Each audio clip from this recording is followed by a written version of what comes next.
You mentioned very recently that you and your personal home had attic exhaust fans installed. QC. And it's you love QC of Colorado. I like that one. I think they all work. I'd be a liar if I said they don't all work. The reason I went with QC is on a quiet cool because of their installation. The fan, the actual motor is remoted, and it has like and it has a duct, a small duct, so you don't hear it like those others. It doesn't vibrate. It's held up it's suspended. It's really cool the way they do it. And then it's just a very small grate because it's such a powerful fan. And they installed it in less than an hour, and I have a remote control, so there was nothing put on the walls or in the walls. But here's the thing, Chris. The very first thing you need to do, in my opinion, now, of course, QC Colorado, they'd love to come right out. But here's the bottom line. The very first thing you need to do, though, is to make sure that your attic has enough vents, okay?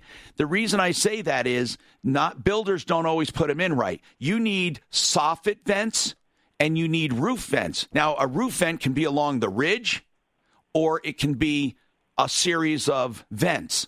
But the reason I say make sure you have enough, Chris, is because you putting in a whole house fan without enough exhaustion, it's just going to choke the fan down. You're not going to get the full benefit. You will still get benefit, but not the full benefit. Now, the important thing to also know is once you know that you have that done, what I would also do, you don't have to do it and you'll still get benefit. I would have this fan put in that Jay Bretz does at Excel Roofing, which is quiet and not a whole house fan. This goes on your roof and it exhausts the heat from your attic even more so than having it blown out with this fan. So I would do that when they don't wire it. It's solar powered and it comes on and off on its own. You never, ever, ever have to set it. And you put it in place for 20 years and forget it. And then I would put the whole house in anyway. No matter what you do, the whole house will benefit you. And that thing, what you do is simply it helps push the hot air from the attic out. And it also brings cooler air and destratifies the air by bringing the lower cooler air up. And it does 5 or 6 air exchanges an hour. So that gives you fresher, cleaner air. And it's cooler. So you run it in the morning and run it in the evening, and you use your air conditioner way less. I mean, way less. You can run that thing through the night and never use air conditioning. And believe it or not, it has been cool enough to do it every single night so far for us. So it's the kind of thing that I think you will always get benefits. Some will get more than others. That's just the way it is. And it's not a commercial. It's the real deal. I mean, it is. I shouldn't say it's not a commercial. They are sponsors, and I do stand behind them. But I'm giving you some testimony from my installation. And Dan has one, and it's love it. He absolutely loves it. He's the one that talked me into it because he said he never uses his air. And then he uses it during the day as well. A lot of people say don't bother. Just do it in the morning and in the evening. Dan, what's your reasoning on using your fan during the day? Because it keeps your attic will heat up. And if you bring in just the basement, don't do your upstairs windows open, but just your basement. If you run it for a half hour, it'll cool the house and cool your attic. Okay, so if you run it a half hour every now and then, you are definitely cooling the air down enough in your basement. You'll always have cool air. Right. That's a good way of doing it. But, listen, it depends on how you want to use it. 303-713-TALK. Now, Julie, you want to talk about limits on an insurance claim, is that right? Yes. I am trying to settle with Nationwide for a car accident where I was rear-ended. Now, is this the other person's insurance? Yes. Okay. And Nationwide is settling. Were you injured? Well, I was. I mean, it wasn't really bad, but it messed up my neck and shoulder. Did you have an attorney? No, because every time I tried to get one, they said my case wasn't enough for them. Okay. Well, that's good that you took it upon yourself. So how much are they offering to settle? Well, they've made 2 offers. The first one was for $20,000. The second was for $23,000. Okay, hold on. Hold on. You are doing this with just yourself without an attorney? That's incredible. And the 20 grand, wait, hold on. How did you establish your damages? Did you send them doctor bills? What did you do? Yes, I went to months and months of physical therapy and the emergency room. I can't believe an attorney would turn that down.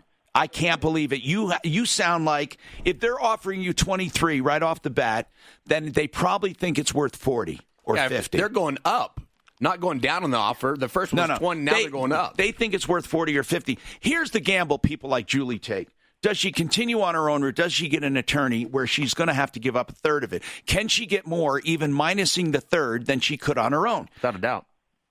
Well, some attorneys charge 40%. Well, that's if it goes to trial, I believe. But anyway. Well, so I've heard that there are limits set by, I guess, each state of what the insurance companies can offer as a settlement. First of all, I don't know if that's true. There are no limits. There are limits of coverage. I mean, in other words, people have to buy a certain limit, a certain minimum by state law. And so you have to buy that. But there is no limit on the high end. There are limits for certain work-related injuries and things like that. But as far as you being hurt in a car accident, hell no. What are they telling you? Okay. Are they telling you they're limited to what they can pay you? Yeah. What are they saying? Well, what they told me on the phone before they even officially made an offer in writing was that their limit was $50,000. Hold on. Well, hold on, Julie. If they mean the driver that hit you has a limit of $50,000, all you need to ask. And here's what you say to them. You better do exactly as I say because they won't respond otherwise. You ask them, number one, what are your policy limits on this individual, and send me something to prove it. Now, here's why. If you lie to me or refuse to give me the policy limits, I will sue to get them. Now, they don't want to hear that. Right now, you're dealing with me alone. If I get an attorney involved, it's a whole new ballgame. They will give you what you want. Now, then you have to decide what to do once you find out the policy limits. Hold on, I'll explain that to you. A lot of people, they find this dilemma with personal injuries, and you may find it too.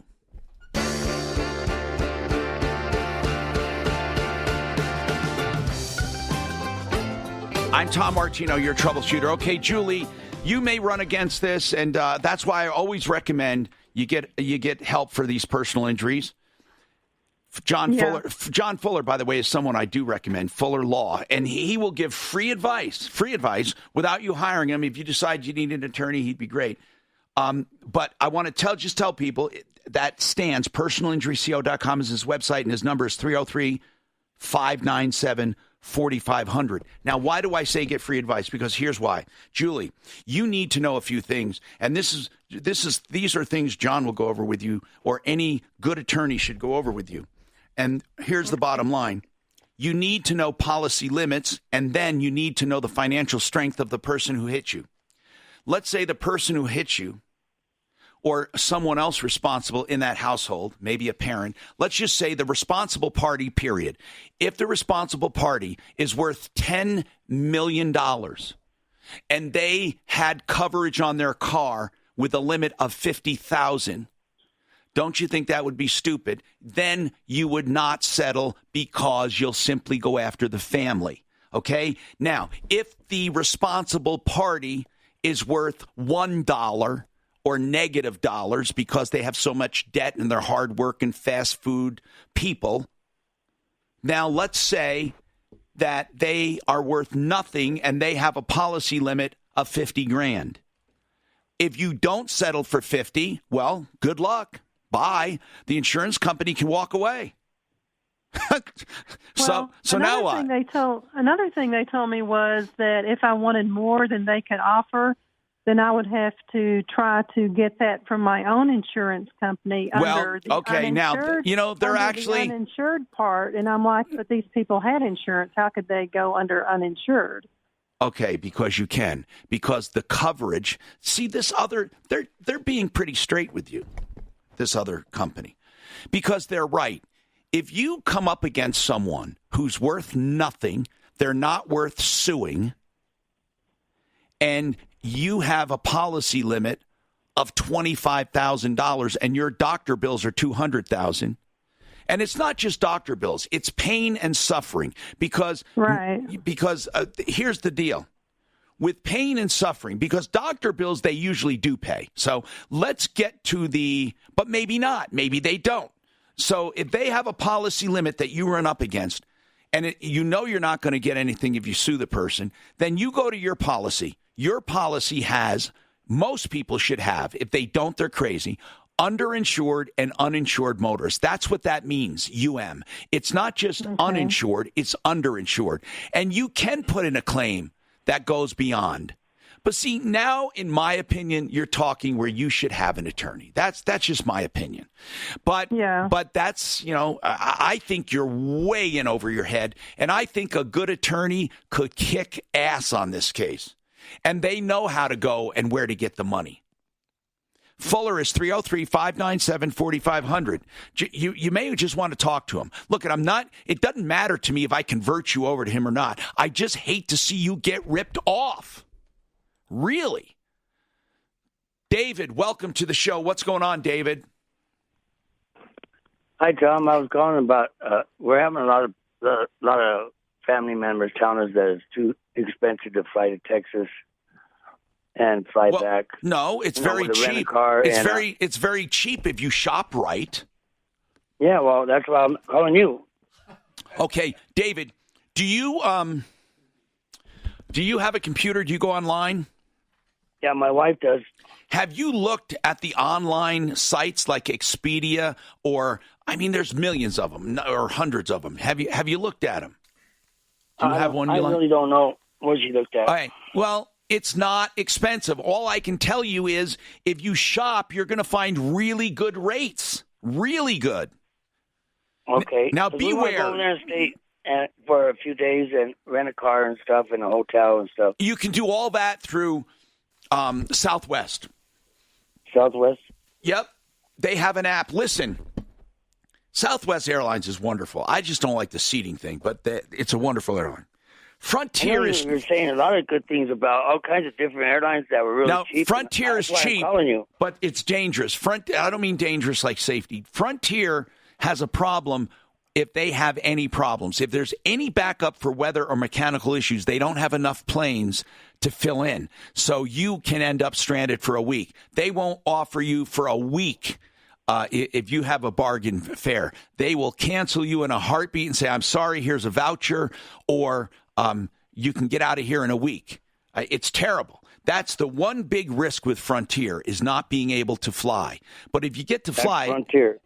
But they're pretty damn cheap. Now, I'm not saying they cancel a lot, but I'm saying they more than other airlines.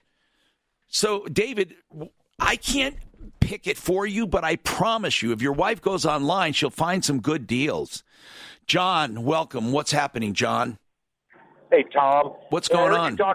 I heard you talking about them attic fans, and you were talking about the number one thing is the vents, to make sure you got enough vents. What is the formula? How do I know if I got enough vents? I don't know the formula, but I had Jay Bretz at Excel Roofing look at mine, and any good roofer, a really good roofer, and would do it. I mean, would know. But, I don't know if they're just going to run out to people's houses for free and look at them. But I would say, here's the deal. You have to have along the soffits at least one vent, you would say, for each section of 20 feet. I don't know. I don't know what the code is. Why don't you just look for the code, and then they'll tell you. And then how many vents do you have? Because most people don't have enough. And I know that I love selling Quiet Cool, QC Colorado, the Quiet Comfort. Yes, I love it. But I am saying that most houses don't have their attic ventilated enough to begin with.